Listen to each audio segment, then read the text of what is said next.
Hello guys, magandang araw sa inyong lahat. Andito namin yung Terbugi Official, ang isang Grab taxi vlogger. Ang gagawin kong video ngayon guys ay para sa aking mga pasahero at sa aking magiging pasahero at lalong lalo na sa aking mga subscriber at sa magsasubscribe pa sa aking YouTube channel. Guys, araw ngayon ng buwan ngayon ng December. Malapit na ang Pasko, kaya ko ito ginagawa ang bidyong to para makatulong sa aking mga subscriber, sa kanilang mga kamag-anakan, yung lalong-lalo na mga OFW. Kaya ito guys, sana mapagpulutan ninyo ng aral at mai-share nyo sa inyong mga kamag-anakan. Unang-una guys, na pag yung kamag-anak nyo nagaling sa ibang bansa at sumakay ng taxi sa airport, alam nyo po ba na may pilahan naman doon? Mamimili ka doon sa airport taxi o sa regular taxi. Sa bawat pilahan ng mga sasakyan doon guys, na para masakyan ng mga pasahero, ay may naglilista doon na tinatawag yung nag-queuing. Yung nag-queuing doon guys, bibigyan kayo niya doon ng papel. At yung papel na yon, ang purpose ng papel doon ay para yon sa inyong kaligtasan, sa inyong pagsakay. Kung sino mang driver yon na inyong masakyan, doon po ang details niya lahat. At ngayon, ang gagawin naman ng mga driver noon, para makaiwas guys, tandaan nyo, wag nyong ibigay doon sa driver. Dahil kadalasan ng ibang driver sabihin, "Ma'am, akin na po yung binigay na papel doon sa naglilista.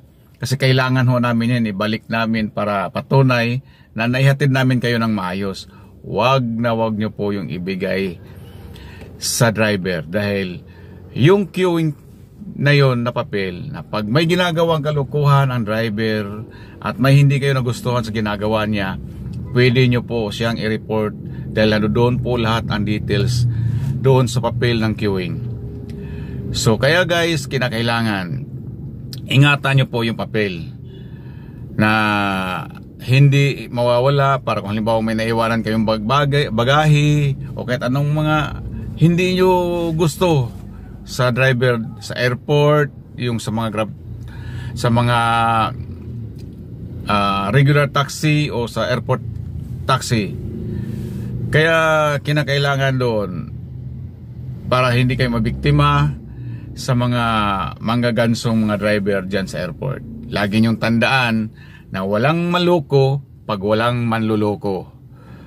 Magpaloko, walang madadaya na tao kung walang magpabaya. So guys, lagi nyo pong tandaan yan. Ang pangalawa, lalo na ngayong December, maraming pasahero, hirap na pagsakay, kahit saan ka pumupunta. Ang kahalagahan ng isang Grab app, na kung may Grab kayo, madali kayong makahanap ng sasakyan na hindi na kayo kailangang lumabas, makipagpatintero, papara sa labas, tapos tatanggihan, may humihinto man, kukontratahin kayo. Ngayon, kung may Grab kayo, magbo-book lang kayo, hintayin nyo lang, may tatanggap at may tukukuha rin sa book nyo. At sigurado pa kayo na isang Grab driver ay isang magalang, desente, at mahatid kayo ng maayos sa inyong patutunguhan. At ang Grab din guys, yung Grab app mong gamit, hindi lang yan pang sasakyan. Pwede mo rin yung gamitin sa pag-order ng kahit ano-anong gusto mo. Mga pagkain, mga pa-deliver ka ng mga gamit. So maraming purpose ang Grab guys. Kaya kinakailangan doon mag-download ka para hindi ka na mahirapan na makipagpatintero, maghanap ng sasakyan sa labas. Huwag nyo pong panghilayangan yung booking fee sa Grab taxi o sa Grab car man, dahil ikaw yung pupuntahan, ikaw yung susunduin, at isakay ka ng maayos at maihatid ka ng maayos. Kaya guys, ganun lang yun kadali. At ang pangatlo guys, ang ating kaligtasan para sa biyahe. Lalo na pag yung mga kamag-anak o kayo nanonood dito sa video kong to, sasakay ng hating gabi. Sasakay kayo ng mga alanganing oras. Pag nakikita nyo guys na medyo alanganin kayo sa isang driver na sinasakyan nyo, at nakikita nyo na mukhang hindi siya gagawa ng maganda, magkunwari kayo. Ay yung may gadget naman kayo hawak-hawak. Siguro sa mga tao ngayon, bawat sumasakay lahat may mga cellphone na. Ang gagawin nyo guys, pag nakita nyo medyo aligaga yung driver, si manong driver, tapos alanganing oras kayo, magkunwari kayong tumawag na may kausap kayo. Tapos kunin nyo ang intensyon ni driver. Sabihin nyo, kuya, ano nga pala yung plate number ng taxi mo? Kasi yun po yung bilin ng nanay ko o papa ko o kuya ko, na pagsakay ko ng taxi, sasabihin ko sa kanila para maabangan nila ako. So sa ganung paraan guys, pag yung driver ay may inaisip na gawang kalokohan, ma-refresh yun. Mamumulat, hindi ko pwedeng gawin to dahil nakaka-report na pala, nakatimbre na pala tong sasakyan ko, ay plate number ko. So kung may mangyari sa pasahero, si mamang driver ang makukontak agad. So kahit na wala kayong kausap, di naman alam ni mga driver na may kausap ko, wala. Kaya yun ang mahalaga guys, na para sa kaligtasan nyo sa pagsakay nyo ng hating gabi sa taxi o kahit anong klaseng sasakyan. Basta pag nakita kayo na medyo aligaga at hindi siya mapakali, na kahit parang may gusto siyang gagawin sa'yo, itawag nyo kagad. At ang pangalawa, para sa kalagahan din, pag sumakay kayo ng taxi o sumakay kayo ng grab car o kahit anong klaseng public transport, basta nasa alanganing oras kayo sa hating gabi, madaling araw, tandaan nyo, kung kahit gaano kayo kaantok, kahit gaano kayo kapagod, mas magandang kausapin ninyo ang driver, dahil hindi nyo rin po alam na yung si mamang driver nagmagdamag din pala yung nagmamaneho, lalo na kung may hinahabol mga bayaran sa tubig ng kuryente, bahay, lahat, budget pa sa pamilya.